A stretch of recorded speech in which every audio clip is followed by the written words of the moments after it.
La centrale au fioul de Dégradé-Cannes sera fermée en 2023 car ses rejets sont non conformes. Or, cette centrale fournit 40% de l'électricité consommée sur le littoral. Va-t-on donc vers une pénurie généralisée de courant en Guyane? La réponse à cette question se trouve dans la PPE, la programmation pluriannuelle de l'énergie, un document élaboré par l'État et la région qui sera présenté le 16 octobre. En avant-première, Hélène Sierder, l'élue déléguée à l'énergie à la région, lève le voile sur la question de Dégradé-Cannes. Ce que je peux dire en l'état, c'est que le renouvellement de la centrale du Dégradé-Cannes est acté. Ce qui a été acté, c'est une nouvelle centrale, thermique. Nous avons besoin de garanties ici. Il nous faut une énergie de qualité qui soit garantie.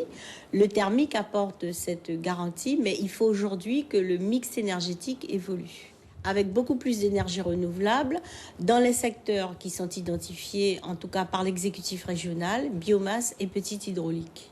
Pierre Courtiade est responsable en Guyane du pôle énergie de l'ADEME, l'Agence gouvernementale de l'environnement et de la maîtrise de l'énergie.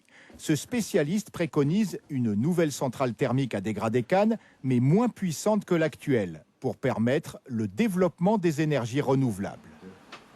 Dans nos simulations, nous arrivons plutôt à 4 moteurs de 8 MW qu'un renouvellement complet de la centrale.